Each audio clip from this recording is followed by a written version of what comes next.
Hi, everyone. You're in the right place. This is the Climate Bonds webinar around our new company certification program. Thank you for joining us. I'll introduce our guest speakers, Ketish and Oroth, who kindly joined us today in a few minutes. We're just waiting for people to log in. As you can see, we have numbers at the bottom are growing. My producer, Barney, will tell me when I'm allowed to get going.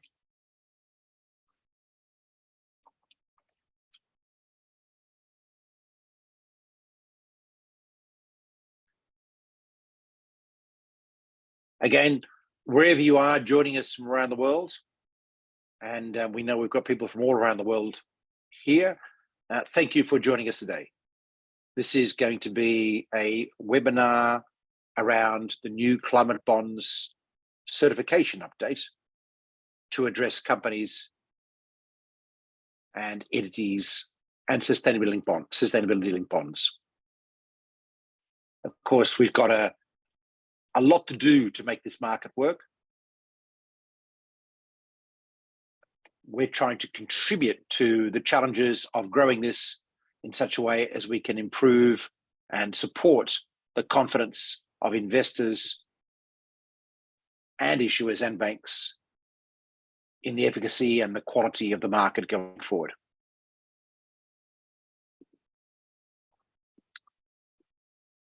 Barney, am I good to go? Yeah, Sean, whenever you're ready. Thanks, everyone. All right. I'm Sean Kidney. I'm the CEO of the Climate Bonds Initiative. We're a global NGO, international organization dedicated to mobilizing global capital for climate action. I have with me today three very good friends. First, Anna Creed, who's our Climate Bonds, our Director of Thought Leadership, who will present in a few minutes the key features of this new announcement we're making. As well as that, we're joined by Ketish Pothalingam, who's the Executive Vice President and Portfolio Manager at PIMCO, one of the world's largest fixed income investors and a climate bonds partner. Thank you, Ketish, so much for being able to join us today. And we also have my good friend Oroth Azoleh, who's the Global Head of CIB Green and Sustainability Hub. It's a long title, but it's commensurate with the extraordinary amount of work Oroth does globally to encourage sustainable and support sustainable markets at Natixis, the major French bank. Thank you for, again, Natixis is a climate bonds partner, very valued climate bonds partner. Thank you so much for joining today. We'll get remarks from them in a couple of minutes after we've presented some basic material about how we go forward. But just a little bit of background. Well, first, the technical things. At the bottom of the screen, you will see a Q&A button. There's a very special reason for that, which is we're taking questions and hoping you will ask questions. We'll answer some of those online. We'll answer some in text. This session will be recorded and will be available on the Climate Bonds website under webinars, you might be surprised to know, very soon after the finish of this particular event. And it'll also be available on the Climate Bonds YouTube channel. Just search for Climate Bonds Initiative and you'll find it. Everything is recorded, which of course means that Ketish and Oroth have to be careful what they say, given they're governed by compliance reasons. So we'll see how we go. This particular session is in the context of some pretty tough news that we've been getting about the global developments around climate change. First, Sharm el-Sheikh at the COP late last year, it became very clear, listening to the science reports, that we've lost the fight against 1.5, I'm sorry to have to say. That's not to say that's not our target, but it's clear that global warming will now edge above 1.5. We'll get there sometime in the next few years. And our fight is to get it back down again with major sequestration activities and so on. Forest regrowth, which has enormous potential for carbon sequestration, soil, agricultural change of activities, and of course, things like direct air capture. we need to continue to aim for a maximum of 1.5 as affirmed by the G20 in its meeting in November in Indonesia last year as our global target, because that's the emissions level, the maximum level of emissions we can allow into the atmosphere. And as the IPCC says, the Intergovernmental Panel on Climate Change, in its recent chilling report, to be able to maintain, stabilize atmospheric temperatures at 1.5 degrees above, we need to ensure that emissions reduce by 60% by 2035. That's an extraordinary change in the global environment, or rather the greenhouse gases that we're putting into the atmosphere. Drastic changes need to happen, and we need to prepare for resilience, because a world of 1.5 degrees plus that we're now consigned to have is a tough world to exist in. We're going to see a lot of severe climate impact. So resilience will be on the agenda. To be able to make these changes, and it's very important to understand that we've been trundling along at emissions at a fairly flat level. This is better than what it used to be. We've now flattened growth. We've actually got to drop emissions 50%. With that kind of drastic jumping off a cliff in terms of the charts, we have to do a lot in the way of transitions. We need to see all companies and governments, for that matter, now adopting transition plans for how they're going to do that, because it's going to require some planning. This is not going to be something we can hope was going to happen or leave to market forces without a clear direction of travel being outlined. That's now our view, and echoed in the work of the Glasgow Net Zero Alliance, GFANZ.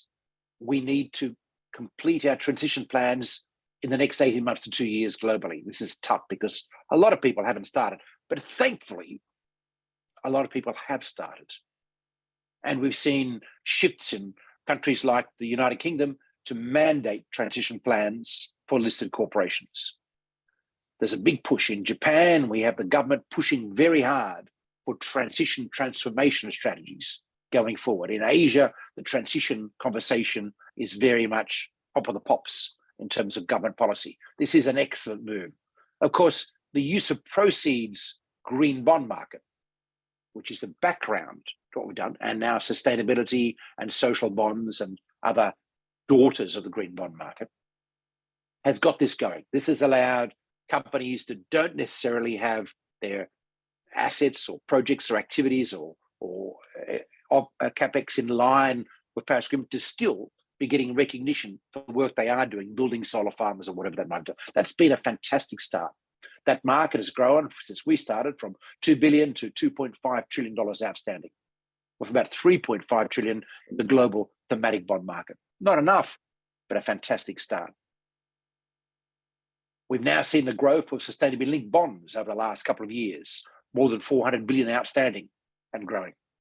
These are, in essence, about companies identifying how they're going to change and exposing indicators in relation to that to the market as a way of issuing debt around their commitments to the future. The risk, the challenge in this area is we're not sure we've seen enough ambition, enough referencing what they need to do before they announce what they're going to do. And that's the framework we're wrestling with now. We've seen some fantastic work, especially by the International Capital Markets Association Green Bond Principles, around frameworks for reporting and transparency and how to tackle SLBs, not to mention all the other aspects of the thematic market. Where we're contributing in this thing is about understanding what the level of ambition required, should be required, to meet this, linking it to trajectories, sector by sector, industry by industry, of the kinds of changes we need to achieve to get to our emissions reductions pathways.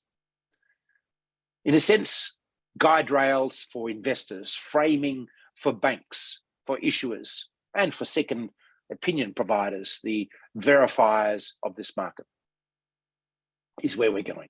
Think of this as an extension of the taxonomy work, the European taxonomy, the Green Produce Catalogue in China, which has already been so influential in getting thinking going globally about what are investments that are consistent of achieving our climate targets. But taking this, expanding this into the concept of what companies need to do to transition. So I'd like to introduce my good friend Anna Creed.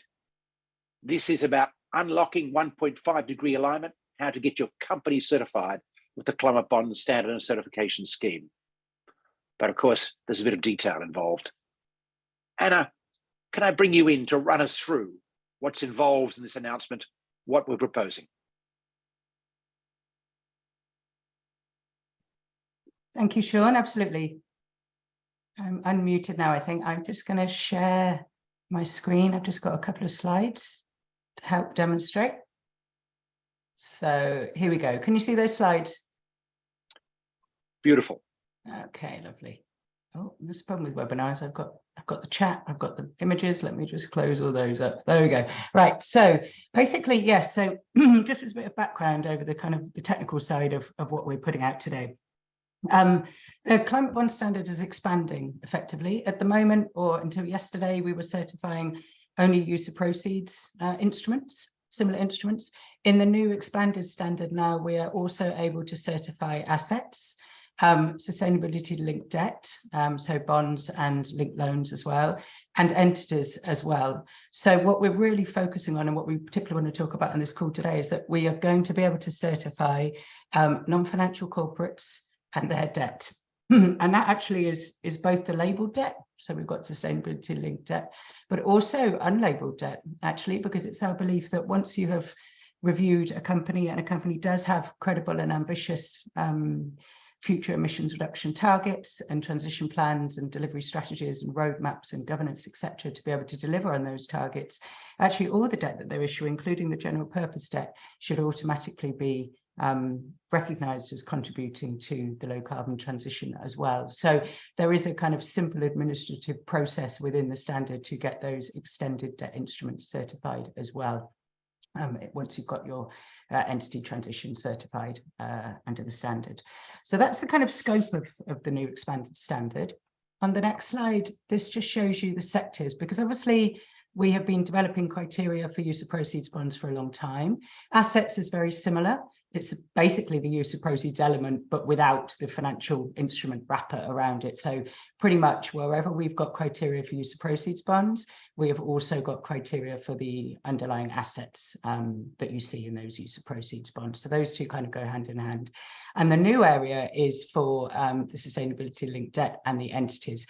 There we are rolling out sector criteria all the time. So what we have already is a lot of focus on the hard to abate sectors. So we can certify corporates in cement, steel, basic chemical and hydrogen production. Anna, can I ask you to put on full view? This is a critical slide. Put on the full view and then zoom in. Yes. Because I think everyone needs to have a quick understanding of what's there. This will all be available, is already available on the Climate Bonds website for further interrogation. Just allow us to have a closer look at the table. Okay, hopefully that is closer now. Actually, don't know how to zoom in further than that. Full view you need. That is on full view, Sean. Can you see that in full view? No, it's still on display, unfortunately, at our end. But okay. Hopefully that will kick in shortly. Okay, let's duck into it. So in the energy sector, the certification, run us through the areas of companies that would qualify. We've got solar, wind, and marine renewables. Have we got that right?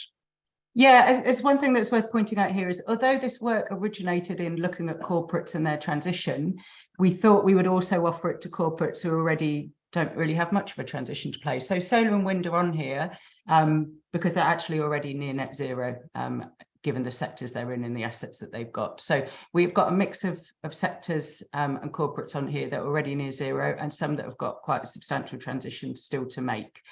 So yes, in the energy space, we've got solar, wind, marine renewables, some elements of hydro sector, and we're working at the moment on expanding our existing electricity grids and storage criteria, which are use of proceeds and assets, into being able to certify corporates in that subsector. And a really critical one that we're also working on at the moment is utility companies, essentially. So these are those that have got fossil fuel activities and assets, power generation, and they're actually transitioning to renewables. So they've got that mixed portfolio of different energy sources. So we're working out those criteria at the moment. So going forward, grids, of course, because we've got a quadruple electrification globally to achieve our climate targets, there'll be a lot of grid investments that qualify here. And then, of course, energy utilities is the main game. So this is the NBWs, the NLs, and so on, do their transition plans meet targets going forward. So there's a lot here. And of course, some are pretty likely to meet the Ørsteds, the next eras of the world, but it's the mixed assets portfolio. Are they on the right track? And I guess Ketish and Orith will come back to us in a minute because they're dealing with these companies already and have been putting pressure on these companies to get their transition plans in place. But if we go to transport, we've got very clear inclusion around public transport and waterborne and give us a bit of granularity in the transport sector. What's currently covered? Yeah, so we have got in the kind of manufacturing of vehicles or operation of rail networks, etc., or manufacturing of rolling stock, all those kind of things. We can certify those that are on the sort of zero emissions tailpipe part of the spectrum. So electric vehicle manufacturers, for example, electric rail operators, metro or interurban, all of those kind of things. In the shipping sector, we can certify vessel operators with a mix of vessels in their fleet that are decarbonising those vessels over time. So we've got a mix there of people that are more at the kind of near the net zero spectrum, and those in the shipping centre that actually have more of a transition to make. And that's why some of these are partial. So for some of these, we need to develop the future pathways so that we can do car manufacturers, for example, that are, again, are moving from ramping up their production of electric or other zero emission vehicles, and ramping down their production of petrol and diesel vehicles. So in transport, yeah. In the medium term, we will have criteria to look for the large companies, the General Motors, the Volkswagens of the world. But in the short term, the Teslas or the pure plays should be able to qualify. Companies like or state-owned enterprise like Société de Grand Paris, that's building the ring rail system in Paris, would qualify. The Helsingborg ferry, which is electric at the moment, would qualify, but the ones that have a multiplicity of assets, we're still coming forward with the pathways. Correct. And we've got a similar kind of approach coming through in water. In the building sector, where are we at with real estate trusts and so on? Yeah, it's an interesting one. We can certify, and say corporates for now, corporates with commercial building portfolios, and then managing those commercial buildings. So not constructors, but people who are managing the portfolios. And that does include rates as well, where they're operating those assets and have got responsibility and control over those buildings' assets. So we can certify those as if they're a corporate, essentially, in the building space. But that is using our emissions pathways. That's the basis of the assessment for the building sector. It's about the emissions reduction profiles and projections of those buildings in their portfolios. That's what we'll be assessing to look at their eligibility and their transition plans, etc. So financial vehicles like a real estate trust that own assets would also qualify, or could also qualify under this. And the background trajectory of change is mirrored in the European taxonomy approach, which is a best in class that gets tougher and tougher out to 2050. In other words, there's a threshold of, in the climate bond circumstances, emissions per square metre, all relevant proxies in different markets, which essentially allows you to continue improving your portfolio over time and stay qualified. And there are a lot of bonds already issued in that market. You know, we've also got land and marine resources and waste, but maybe tell me, in the industrial sector, what are the sectors that are currently covered? Yeah, they're the big ones where we've done a lot of work. So per the chart, basically cement, steel, basic chemical production and hydrogen production, but not hydrogen storage and transport yet, is what we've already got available today for certification across all these different types of certification. We're working at the moment on further work in the hydrogen sector for storage and transport, and in the chemicals sector as well, and critical raw materials. So we've got a lot here, and we're developing a lot more also at the same time. So given this is a hard to abate sector, or sort of macro sector, where there's a lot of emphasis on transition and really needing to be ambitious, that's where we focus a lot of energy and attention so far. So we've got good coverage in this sector. And it's worth noting, in the critical raw materials example, where the European Commission has recently published a draft Critical Resources Act around raw materials for the green transition, which it looks very interesting in terms of its first thing. We're examining that. This is not strictly speaking a transition, it's an enabling investments. We're trying to tackle those as well here. And you'll see more coming through over the course of the year. The background idea is that in every sector, we have reference trajectories or sector-specific criteria, which are to do with an assessment of what that sector needs to do. Look, it's a very simple idea. If you've got a company or an asset base that you want to transition, you just need to be able to link it to the story of what that sector needs to do to achieve our global climate ambitions. And that's the background to it. And we're publishing references for those purposes, necessarily ambitious references. In other words, look, a 5% reduction in emissions in a sector, frankly, is most cases not going to be good enough. But is it 25 or 55 or 75% that we've got to get in? These are the issues that need to be looked at sector by sector, referencing global models, particularly referencing the work of the IPCC, the International Energy Agency, but net zero trajectory for energy, etc., etc. So that's the background. Maybe we'll just move on to the next slide, and we might come back to this in questions. Anna, please go ahead. Okay, yep. One interesting thing about the expanded standards is that we have, for entities and their debt, basically 2 levels of certification.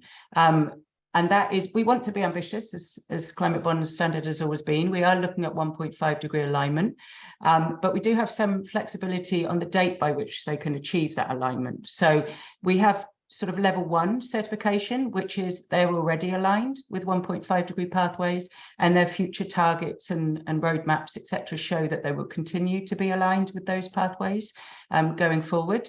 So that's level 1. The second one is transition. So they're not aligned today. So this is Company Z, that pink dotted line. But actually, they've got ambitious plans in place, ambitious roadmaps. They look credible, etc.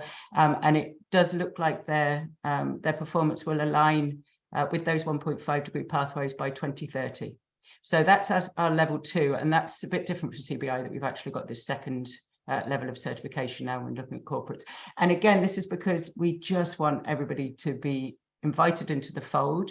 We want all sectors to come in. That's why we're developing criteria for all sectors. And we want to bring in those that maybe have not progressed so far with the transition yet, but they do have ambitious targets and plans, and we think they can deliver them. Then we will certify them as well. So that's probably the biggest takeaway from this. It is encouraging. We're trying to encourage people here. It's a big part of the certification.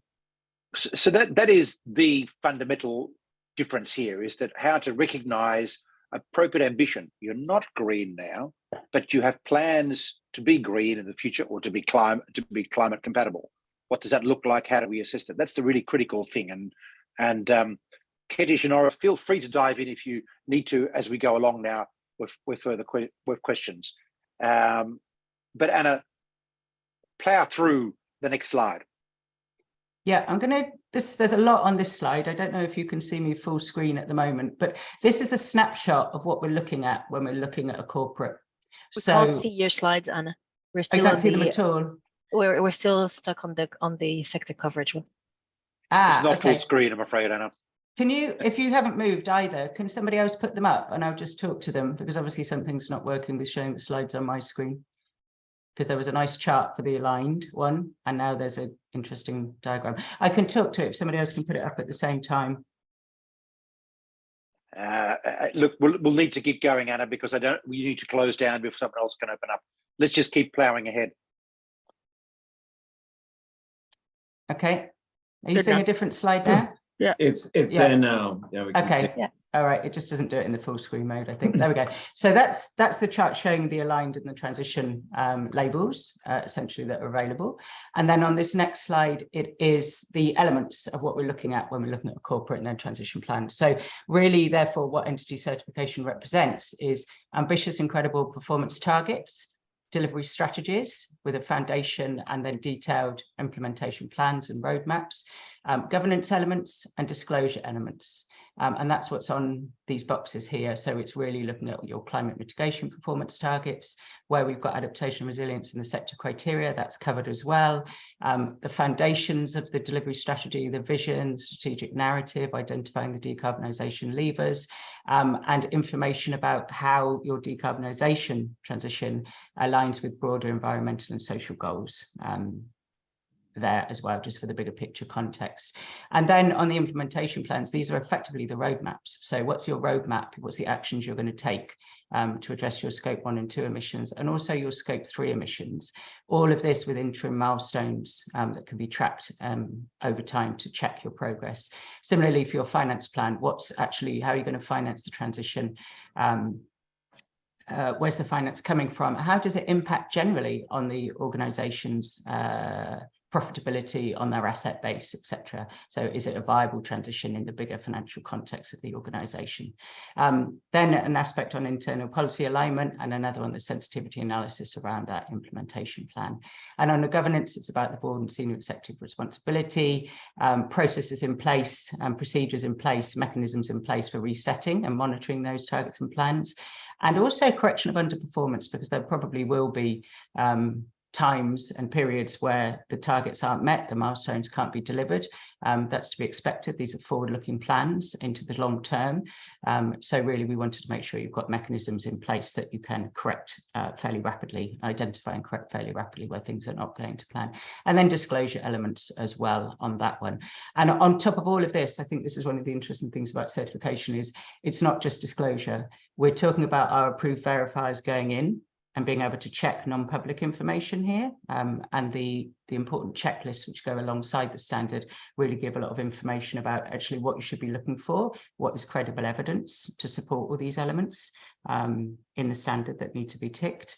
So there's a lot of detail in the checklist which should be read and goes alongside the standard on actually what it means to deliver on each of these boxes and what the verifiers will be looking for, and therefore what applicants hopefully will have to be able to demonstrate the credibility of their transition, essentially. And then also those verifiers will be required to go in annually. So where we're saying all these transition plans need to have interim milestones and actions, there will be an annual check-in for the period of certification, which is a 5-year period for entity certification and the term of the debt for sustainability-linked debt, to make sure that actually those milestones are being delivered and the correction mechanisms are kicking in if anything has not been met. So that's the kind of focus of what will be looked at. And obviously we've looked at a lot of different initiatives and drawn from those as well to bring it all together here. And then we also are looking at wider climate safeguards on the parent group, if there is one. So we will certify a subsidiary, for example, that focuses on renewable energy without any other subsidiaries that might be doing the fossil fuel activities, partly because practically speaking at the moment we don't have those other criteria for the wider entity with a mix of fossil fuels and renewables. So we will certify subsidiaries without a parent group, but we wanted to be careful then that we are not ignoring something else going on with the parent group. So we've got these kind of climate safeguard requirements on the parent group as well. There are certain exclusions, so nobody in the parent group can be expanding their fossil fuel operations or converting high carbon landscapes like primary forests, and the parent company commits to that going forward. And also they've got a net zero commitment and a transition plan, a broad transition plan for how they're going to deliver that net zero commitment across the parent group. The verifier won't look at this in a lot of detail. It's really about the disclosing it publicly, having it signed off by the board, etc. The focus is on the previous slide. That's where the verifier will look in more detail. But these are safeguards more than anything else. And like I said, that these are disclosed. And then just very quickly, then the last slide is about the documentation and where you can find more. So we've got a kind of landing page for the Climate Bond Standard version 4.0. And on there, you'll find the standard itself. You'll find these really important checklists which go alongside the standard to give you the detail of how to interpret the standard and what applicants and verifiers need to be providing and looking for to get certified. And also a number of sort of other guidance notes, marketing brochures, etc. So yeah, that's where it all is on that one homepage on our website. So yeah, thanks, that's Anna. it, Sean. Yep. Let's go back to slide 2 as a background moment. But Katie, can I ask you, or sorry, Orith, turn off your mic. Maybe we're going to let Orith get going first. Comments, feedback, questions? Sure. Thank you very much for the presentation. Before maybe we make any feedback, I think some of the questions we have might be of value to the wider audience. There is no order in the questions I'm gonna list, but how do you position this vis-a-vis other initiatives that are not certification per se, but do serve a comparable goal, such as SBTI, TPI, mainly? How compatible is this initiative with the climate transition, the climate CTF, the climate transition finance handbook from ICMA? So that's two questions, the same, under the same idea. Obviously, devil is going to be the detail. I understand you're trying here to answer a question that is awaited, which is the how ambitious the targets can be. In terms of the KPIs themselves, have you are you broadly in line with what the KPI registry has suggested as relevant KPIs when it comes to addressing climate change on the various sectors that were covered in this effort? Obviously, the SLB working group from the GBP has not addressed the very directly or as directly as what you're doing here, the how ambitious.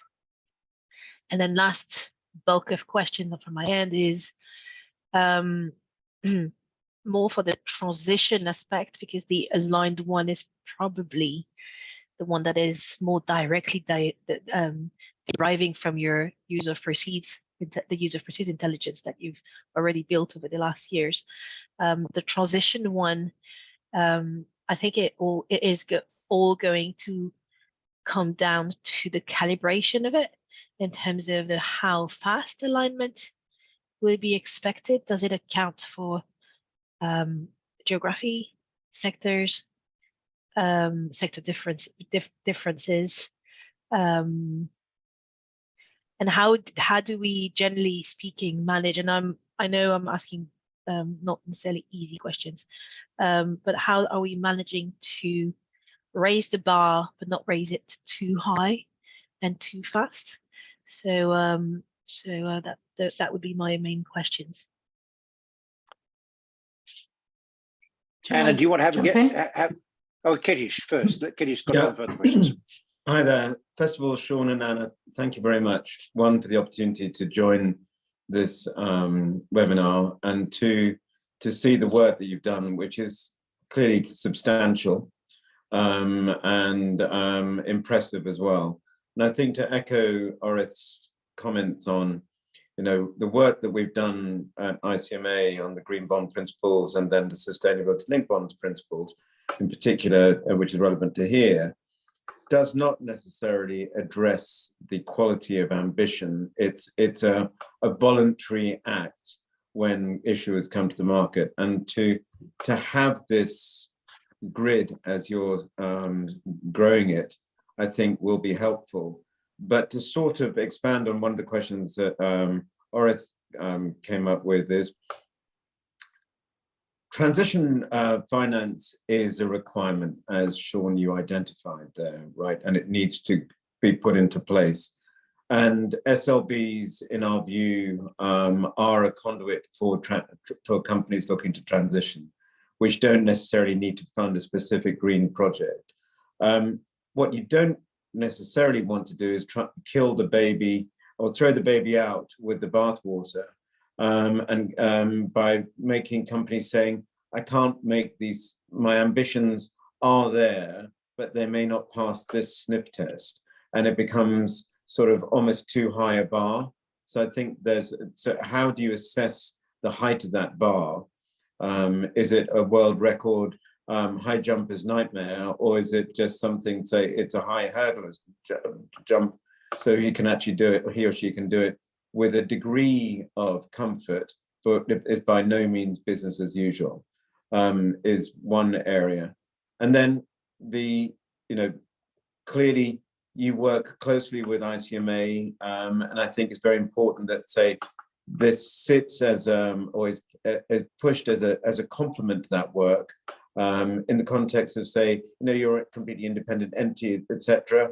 But we don't wish to fragment a market which is just getting going, which is, as you say, 300-400 billion, and then it just says, all right, so it's either certified, it's not. If that makes sense. Makes absolute sense, Kiddish. It is challenging to identify what a transition pathway needs to be. Luckily, we've got a lot of people working on this around the world. I mean, I think for our listeners, it's important to note that the understanding of what is the necessary ambition sector is evolving and changing as the science changes. In the energy sector, for example, it's become very clear over the last 10 years that the methane leakage out of the gas sector means we've got to understand what we're doing on gas, that many gas plants actually have an effective greenhouse gas footprint of a coal-fired power station. That means that gas investments need a lot of caveats before they can ever be considered transition. This is new. Last 3 years, this is a new understanding. In each sector, the understanding of what we've got to do does keep evolving. We fully appreciate that. Equally, on the other hand, we need to make sure that there are transition pathways that allow companies that are already operating to move and change. In the steel industry, for example, we can't just shift to green steel overnight, as much as I'd love to. We've got to provide a pathway for those companies. So, Kedish, your points about, let's call it an inclusive approach, I'm going to frame it along those lines, are really important here. That's what we've tried to do for trajectories, but it is important to note that globally, we are wrestling with this concept of what are appropriate transition pathways. To take an example, in aviation, we would argue that incremental improvements, and we haven't published aviation criteria, this is coming forward, incremental improvements in kerosene fuels are not really commensurate with the kind of reductions we must achieve in the aviation sector. But there are credible pathways available to us: sustainable aviation fuels, zero tailpipe. There are battery-operated aircraft coming into service right now around the world, short haul. This is the discussion that we have at our technical working groups, which are collections of global scientists and experts in the area, to look at what the pathway should be, referencing IPCC and other trajectories. So the reason why we haven't got all those areas covered and identify the areas we can cover is that we've got these groups of scientists beavering away, looking at what are not only necessary, but also doable, possible transition pathways in each sector. Appropriately ambitious, but not impossible, as you say, to go. And so so what we're looking at are the fruits of their labor. We've got some 400 experts involved in expert committees around the world at the moment. Without going into the detail of the pictures, your points, Kitish and Orith, are very well taken. But Anna, can you dive into the detail of the responses to Orith's questions and Kitish's comments? Yeah, I guess taking that first one about how this positions and fits in with other work that's going on in this space, I guess sort of breaking it down a bit onto the performance target side and kind of what's represented by this slide and what Sean was talking about. So we have been working with our technical experts on a sectoral basis for a long time. CBI has always been at the more ambitious end with these are the signal targets. This is what people should be aiming for, even if they're not there yet, which is why we have the second level of certification now. And for that, we work closely with members of our technical working groups, often SBTI, TPI, other initiatives that are developing these kind of pathways. And I think really what's interesting about what CBI is adding here is that we're using all that pathway information. We're also using all the information that's coming out of taxonomies that are developing globally today. So we take that into account as well. So if you're certified using any of these criteria, we are aiming so that you actually meet the taxonomies that are available now, you meet the EU taxonomy, and you're consistent with these pathways. We're trying to bring all these different sources of information together so that it serves these multiple purposes and doesn't ignore the work that's already been doing elsewhere. And I think as well on the transition, and it's also helpful because we're working on use of proceeds and assets and entities as well. It means when we say, and we have a transition pathway for a sector, they're all sectoral, and we have the emissions reduction pathway for corporates in that sector. We also have, from the use of proceeds work, some of the details of the levers that they might be pulling to actually deliver on those emissions, which gives us the insight into what we would like or expect to see in the transition plans and in their roadmaps, etc. Actually, this is the kind of time frame for technologies being available that we would recognise under use of proceeds bonds for installation of new equipment, but that's the sort of stuff that we might want to see in the transition plan for corporates in that sector. So this enables us to knit together the real detail of the decarbonisation levers that you can either use for use of proceeds certification or we want to see in the transition plans for the corporates for their overarching strategy as well. So we work a lot there. On the transition plan side, so on the strategies, the governance side, etc.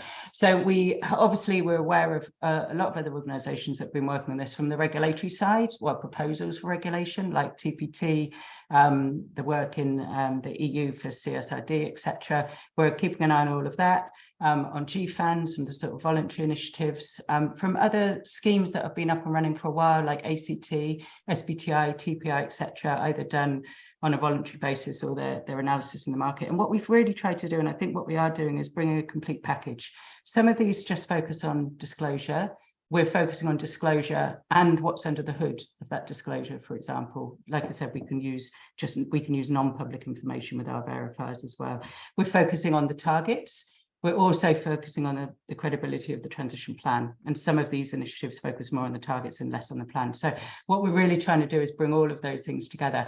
I think there's a huge degree of alignment actually between a lot of these initiatives. We don't have everything in our standard that are in other schemes. For example, we don't have from the UK TPT recommendations, they have elements relating to your policy, external policy engagement, so your lobbying of government, so your engagement in industry. We don't have that in our standard because we've tried to streamline it down to what you're doing directly to affect your own corporate in a much more direct way rather than indirect way through the industry. So we're not entirely aligned, but we've used a lot of what's out there and tried to consolidate it all.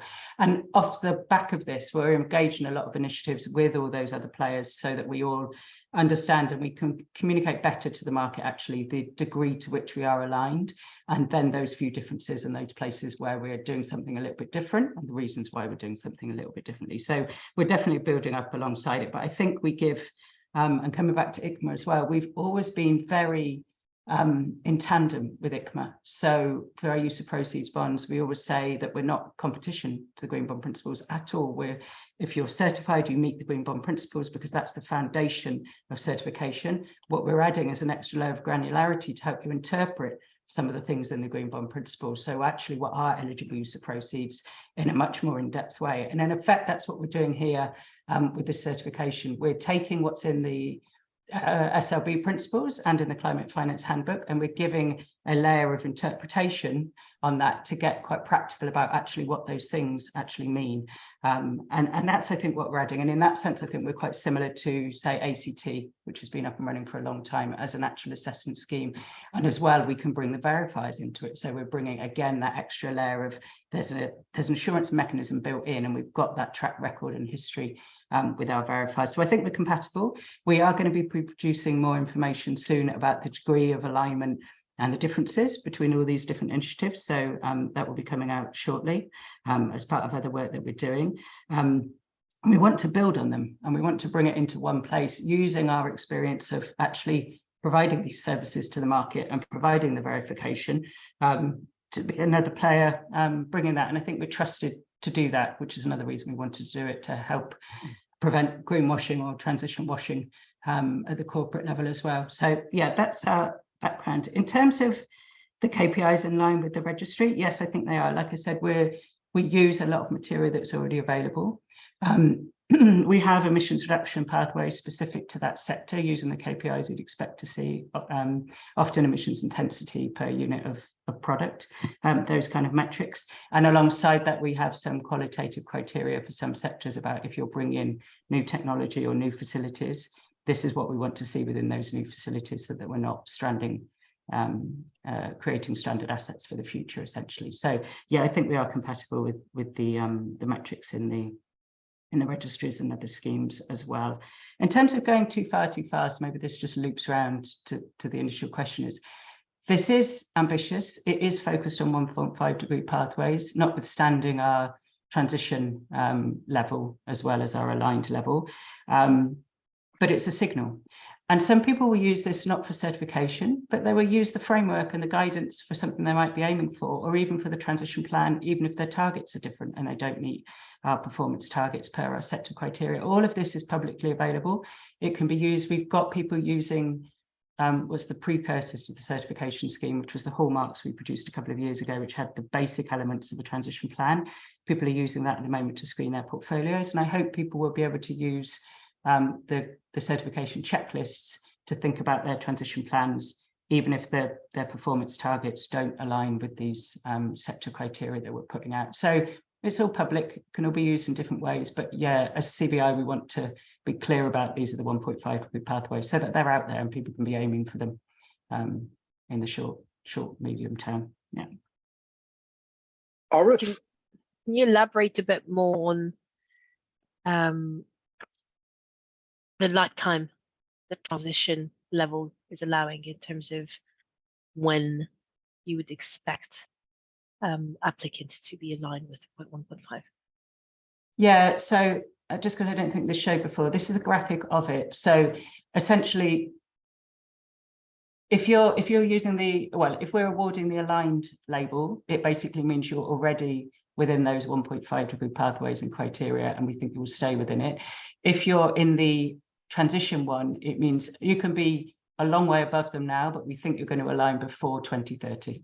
That's the kind of cutoff date. So it's still quite ambitious. We're not giving you to 2050 to align. It's about alignment by 2030. and it's important to note that 2030 will keep moving, in terms of when we're looking at something in 3 years' time, there'll be a different end date to get there. This is where we're starting as of this year. But the key point here, let's take a real estate trust. If you're a real estate trust and you own buildings which meet our declining pathway, so you might know that we set a best of class pathway in markets from Singapore to Beijing to New York. Those get tougher and tougher over time. By 2050, we need buildings to be essentially net zero carbon. If your portfolio meets those criteria, you become an aligned company. You could get an aligned certification. If you're planning to get to your portfolio meeting that by 2030, you will get a transition certification. The World Green Building Council, for example, has a program of achieving net zero by 2030, and a whole lot of real estate trusts around the world signed up. Every one of those real estate trusts will be candidates for the transition label going forward. Now, is this very tough? This is an achievable target, we're going to say. There is a pathway going forward, and that those real estate trusts have indicated it's achievable, but there is work to be done. We need to reduce the emissions and the energy intensity of our built environment. The International Energy Agency says some 38% of the emissions reductions we're going to achieve by 2050 come from the built environment. So in sector by sector, you've got pathways along these lines. It allows you to qualify. You might well qualify now. There'll be cement companies. Oh, I know there are cement companies that meet our reduction pathway now and can be called an aligned company. We've got a couple of conversations already underway around that. There are other companies that are planning to reform their portfolio and get to alignment by 2030, which will then get a transitions label. There's work to be done on all companies, but there are actually companies that already meet what I would call the essentially pure play idea. They are not zero emissions. They meet the declining pathway strategy. So it's very important to note, there are lots of companies that will already become aligned if they look at the data for completion in different sector by sector criteria. And I think this speaks to your point, Ketish, about are we letting the enemy, the perfect be the enemy of the good? No, we're absolutely trying to make sure that we have an inclusive approach to reasonably adequate ambition. We can't be perfect here. But at the same time, it is a tough threshold because we do have to have reasonably adequate ambition. So Sean, just on that point, so let's say you have a company A which decides through disposals to try and achieve its alignment. Do you then reassess that company because it's now disposed of something, and you just reassess what it's got, or do you keep the initial assessment of the company through its disposals? It's become better, and therefore it's now aligned. Because I'm sure, and I'm not pointing any fingers at any single sector or anything like that, but one of the quickest ways of making yourself look better is to get rid of an entity within your larger entity or the parent entity, which is the principal emissions source. Look, this is a classic conversation in the shareholder engagement area, isn't it, Kitty? Divest or engage. Clearly, with universal owners, with large institutional investors and fund managers like yourselves, our line is engage, engage, engage, and drive change. But if you're an oil company and you sell off your oil assets and become a renewable energy company, we want to support that. So if you do divest as a company your assets and shift your portfolio, yes, that can be a way of achieving a target. Is it the perfect optimum? Ideally, we would like the oil company to change its portfolio of assets. That applies to companies in each sector, of course, internally, but we're not ruling out how you get there. We just want to identify companies that qualify around the world and allow investors to invest in them. Now, of course, this has a play on. I mean, look at the way Ørsted and NextEra have changed the last 20, 25 years. That was coal companies initially that have become now largely renewable energy companies with some divestment and some building of new assets. Let's celebrate that. Is it the same as Shell changing existing portfolio? It's complicated because how does Shell change its portfolio is a challenge. It will necessarily be a mix. What we try to do is simply track the overarching performance of that entity, however it does it, rather than be prescriptive about how it actually gets there. I mean, sorry, can I ask another one on quick? Please. So when one issues labeled product, it tends to be with a view to commitments, etc., and to demonstrate those commitments. And to an extent, having an SLB in your issuance suite does demonstrate that commitment. So are you effectively selling your ambitions certification as a way of companies to, listen, if you follow this, use this certification as part of your SLB issuance program, it becomes a self-fulfilling good. Is that the way you're selling this? Or are you selling it as a need? You need to have our certification for it to have credibility. Can you see a slight difference of approach? So, Anna, do you want to dive in? Yeah, so I was writing in the chat. So if I've understood the question correctly, ours is always a voluntary scheme. So it's a way you can demonstrate credibility. And because it's transparent, everybody can see what it means, what credibility actually means. There's no sort of hidden methodologies, there's no black box, etc. So it's a tool for the market, for people on all sides of it, applicants, issuers, investors, other stakeholders, to really know that the environmental due diligence has already been done, essentially. But it is voluntary, so it's a useful tool, is what we hope, rather than you have to have it. Yeah. How did you come up with the unilateral 2030 cutoff across sectors globally? Yeah, it's tricky because this sort of came into the question, actually, apologies, we didn't answer. It was about the regional approach here. So when we've developed sector criteria in the past with our technical working groups, we always have a discussion about, does there need to be regional differentiation here in the criteria for that sector, or can we have one global set of criteria for that sector? And generally speaking, we've got one set of globally applicable criteria for that sector. And then we get that question more and more, obviously, with transition and SLBs and entities. We could go down the route of defining different regional pathways for each sector. That's pretty complicated. And it will be quite slow. So actually, this is a way of getting a bit more of a generic way of having that flexibility for people in different sectors or people in different industry, without having all that challenging work. So it was a way of giving this flexibility for people in different regions, or for other reasons, just that maybe they haven't started on the transition, even if they're in a region where they could have done. So it gives us this flexibility to recognize all this differentiation in the corporate world. Why did we pick 2030? I don't want to say it was arbitrary, because it wasn't, but it's, which year do you pick? We obviously didn't want to go to 2050. That's too late. We need to be aligning with these pathways a lot sooner, or we won't actually hit 1.5 degrees. 2040, probably also too late. 2025, way too soon. So 2030, 2035, about right. So that's where we've landed on 2030, just to put the emphasis on people moving pretty quickly and having targets pretty quickly, but still have a window that they can implement something. So it's 7 years from now, you've still got time to actually implement a number of actions to be able to deliver that by 2030. It is the essence. And those pathways, when we consider the sector criteria, should all be achievable by 2030 based on an understanding of what technologies are going to be available in all the sectors, etc. So we think that it's realistic to, if people want to be ambitious and want to move fast, most people will be able to do it by 2030 with a lot of commitment, admittedly, but yeah. We're coming up to the end of our hour. Time is very short on these things.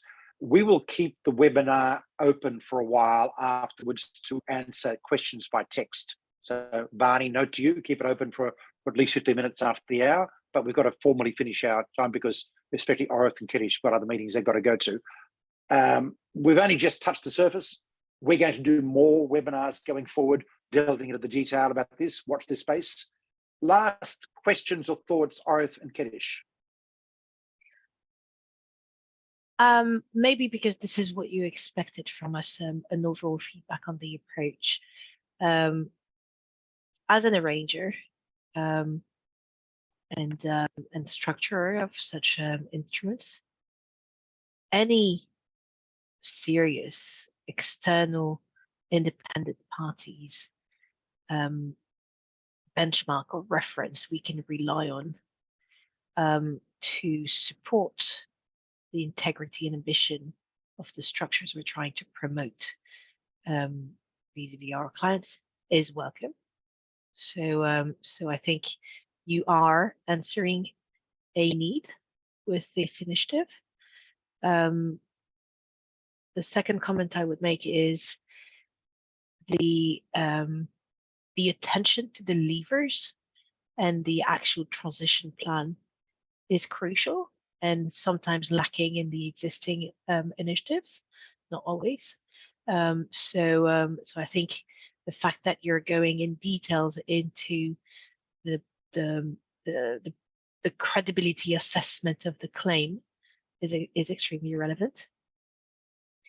But again, devils will be in the detail, and experience show that while you need cutoffs and you need methodology with thresholds, you, like us, will be confronted to all sorts of very live situations where your 2030 target cutoff is going to be a headache, because of that particular technology with this particular type of investments made that are going to be delivering in 2032, and in this very region where the competitive landscape is completely different from the global picture, etc. So I think a lot of attention needs to be paid on how you calibrated your checklist and thresholds for each of the sectors. Obviously, and last comment is a lot more appetite on the market on the challenging sectors. So if you've got to prioritize your efforts, the already aligned green sectors don't really need that much of the certification. Because they're going to be very, very similar to either what you already have on the use of proceeds or on what the taxonomy has been developed, to my opinion. So where we need that ambition framing is where it's not obvious. Good point, Sarah. Thank you. Kiddish. Yeah, first of all, I'd echo what Horace just said. It's good to see this effort, Sean, and I wish you luck with it, because I think it does address an issue which has, there have been numerous articles in the press over the past 18 months, which have not always been entirely helpful in the context of the overall market, because it tends to be, some articles have been out there which are damn the whole issuance, whereas it's only certain bonds which have actually been displaying a lack of ambition. So it's not as though it's not improving, it is improving. A lot of the work that, say, Orith and I were party to at ICMA's principles was to improve the credibility of SLBs via much clearer templates, KPIs, and much clearer guidance on SBTs, and just without being prescriptive. And I think this effort addresses something which we didn't address, as Orith said earlier, which was how to quantify ambition. One of the things we did put, and I would, suggest it to you to consider, is that you always describe this, and I know you do because you're a very flexible firm. This is work in progress, right? This is not a fait accompli. You've arrived at it, boom, it's done. This is all we're going to do. Is that technologies change, companies change, and that date could become a challenge. That 2030 date could be a wait rather than, say, just a date which is an assessment point.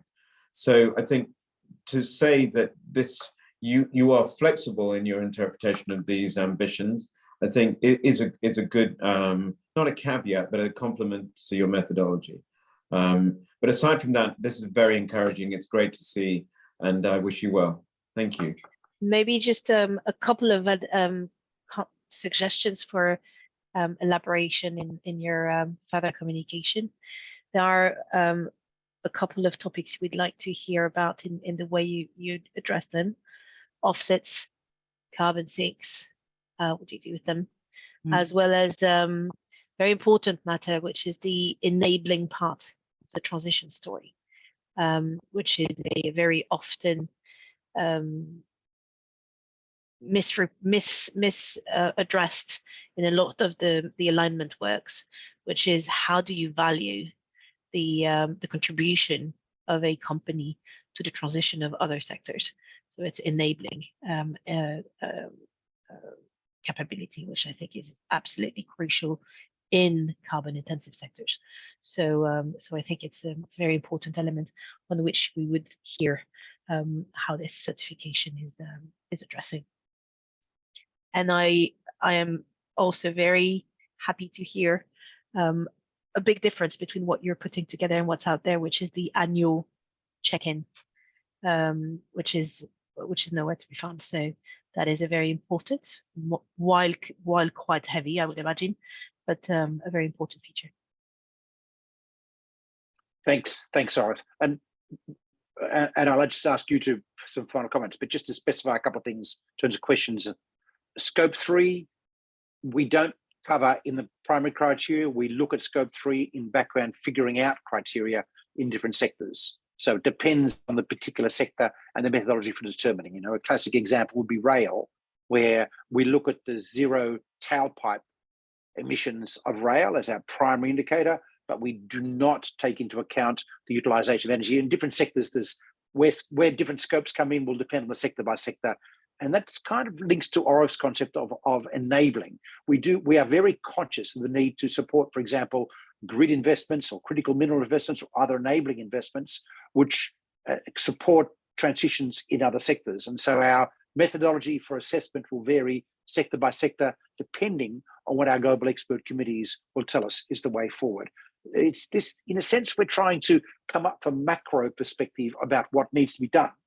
Let's call it a shopping list of the future, exemplified in things like the European taxonomy work and taxonomies around the world, rather than necessarily asking every entity to justify themselves against macro criteria. If you're a triple glazed window manufacturer, we don't need you to provide emissions performance. We're just determining in our whitelist, notably in the European taxonomy, you qualify.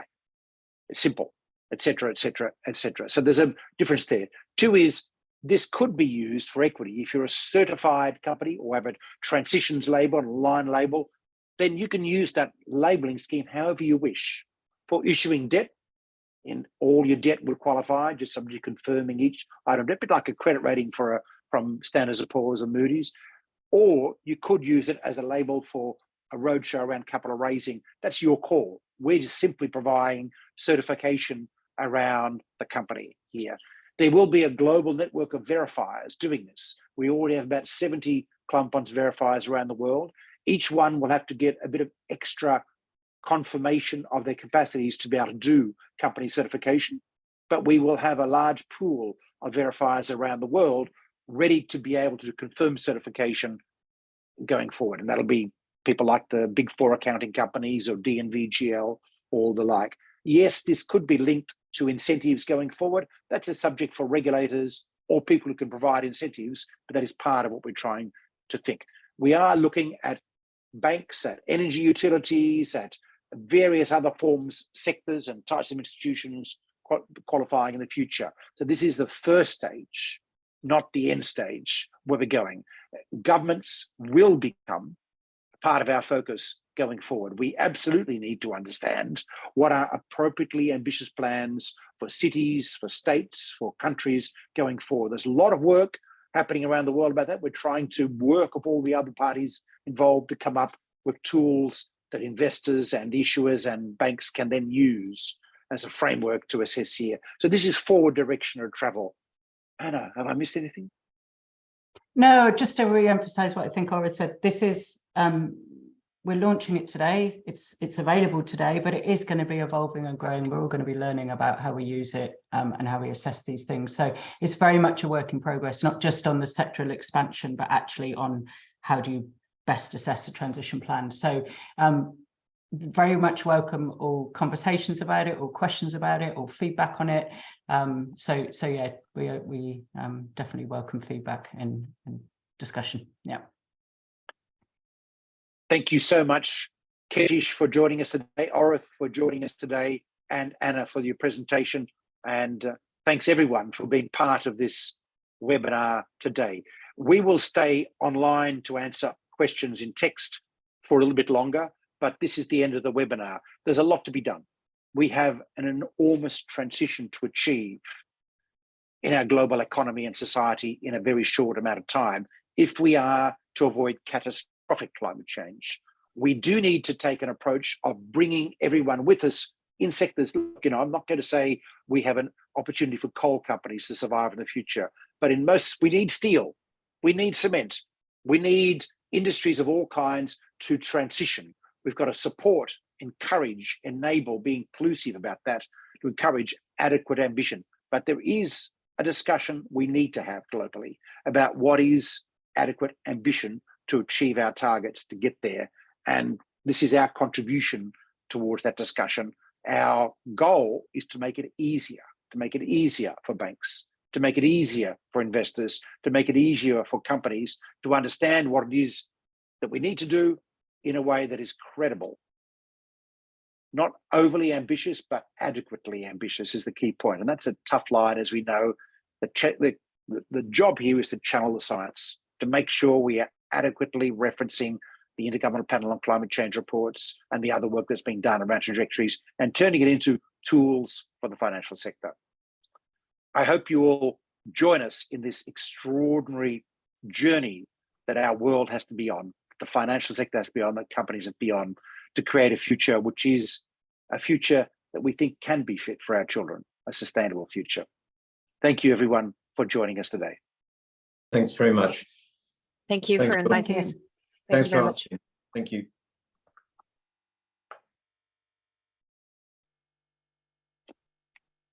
And for anyone